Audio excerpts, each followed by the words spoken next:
look at a few things that are here to fix in my queue today. This is an iPhone 6s Plus with the complaint of touch doesn't work. iPhone 5C, no power, so it won't turn on. Somebody used the cheap gas station chargers. 1.6 billion cell phones were manufactured in 2012, and it's estimated that 60% of those ended up in landfills. The average American keeps a cell phone for only about 18 months before replacing it. There are tons of repairable devices that are going into the e-waste stream for no reason other than a lack of sharing of information. Somewhere in the world, somebody is bulldozing something in order to make you an iPhone. And do you really have the right, a year later, to discard it? So I started fixing them.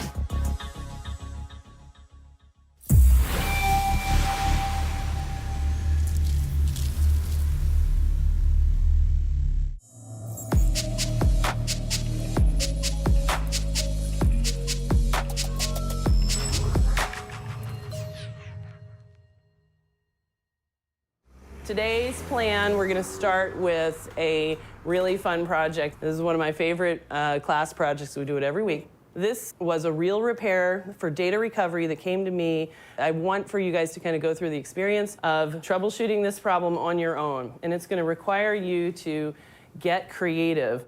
People travel from all over the globe to learn how to fix iPhones from Jessa Jones. Let's look at the schematic.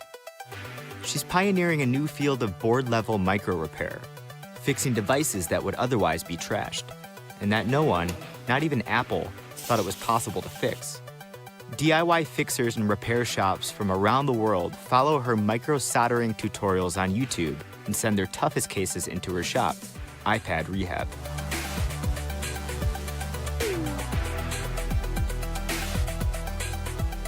Hi, this is Sunday Bunsen with iPad Rehab. Returning your call? The number of people that are training in this kind of industry are less than a dozen. It seems like they're viewed as disposable devices. Every couple years you get a new one, you throw it away, get a new one. So getting into that mindset that these are repairable, a lot of people don't even know they can be fixed. It is estimated that 41.8 million tons of personal electronics and appliances were discarded in landfills in 2014. That's over $52 billion worth of iron, copper, gold, silver, and other precious metals that were simply thrown away. Any general repair shop can replace a broken charge port. Apple will tell you that they just don't offer that repair. The common Touch IC fault on the iPhone 6 Plus, super big epidemic. Apple will sell you a refurbished board that is really set up to have the same problem again. What we can do would be to replace the chip and then to stabilize the board with a metal shield, and that will prevent that problem from recurring. Any one of those four caps is turned into a wire. Could that be it? Really what we're all trying to learn is just kind of the next level of repairs. She's the expert. She's the one who knows everything about it, has the most experience with it. Look under the microscope for any shorts or anything weird. Now we can fix these, makes the repair community more relevant, that we're not just replacing screens, covers, and batteries. We're doing a lot more to it. Be like an auto mechanic only replacing, windshields and, doing paint jobs, but we're fixing the engines. So what does it take to microsolder? Number one, microscope. You can't solder without a microscope. The motherboard is generally seen as a replaceable part. And in reality, it's a city of tiny components that are like Legos. And any Lego that fails, you can just switch in another Lego, and then the whole thing works again. The multimeter is an indispensable tool. This is what makes you into a diagnostician that's able to use your brain and solve problems on your own. And without really understanding and being able to use a multimeter, then you're going to be what I call a please bro tech.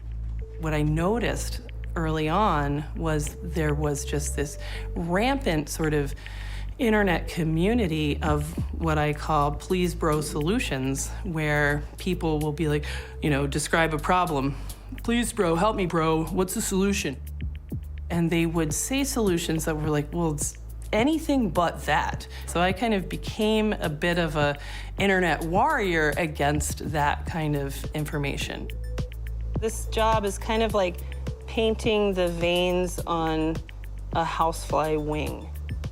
Manufacturer support for repair is really non-existent. It's an antagonistic relationship. When we go to fight for the right to repair, they come and say, you shouldn't be able to repair. There's no support. We're completely figuring this out on our own. My background is in molecular genetics, which is all about trying to understand how tiny little things that you can't see work when there's no user manual. So at iPad Rehab, we are a team of 6 women and 1 stay-at-home dad. We are hardware-based approach to everything and board level. I love nothing more than when my kids say, Mom can fix that. Because it's usually give it to Dad. I think every mom out there is going to be a problem solver. Jean is very efficient. She's a microsolderer. Last week, I fixed my first pulled M1 pad.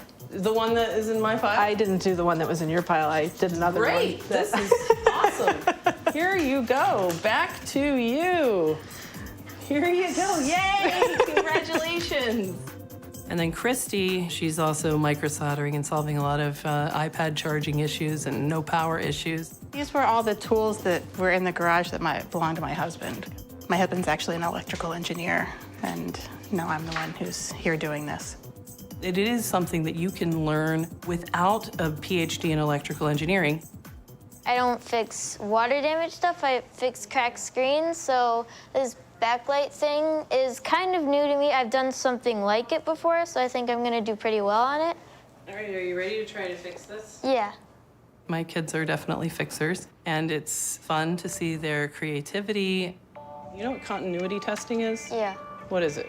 It's to see if electricity is like, it goes in a circle, sort of. Yeah, exactly. Nope, No beep. What does that mean? it's bad. Exactly, it's a bad filter. Nothing will go through it. So you're gonna put a blob of flux around here. And then very carefully, you're going to go down there and really go down to the bottom of the board, get it hot for a few seconds, give it, heat it, heat it, heat it.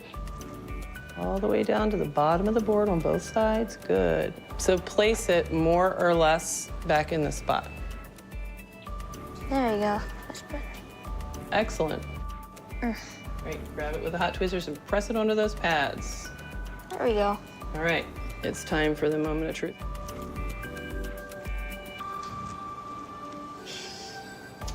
Oh. Okay, good. You didn't kill it, still detected, that's good. Of course I didn't kill it. I'm a pro microsolder. You're a pro microsolderer now. Yeah. High five. Yay! You guys are really the first generation that grew up with an iPad in hand. Eventually, they're all gonna come meet the shredder. I mean, there's just so many things that you can do if you just look around.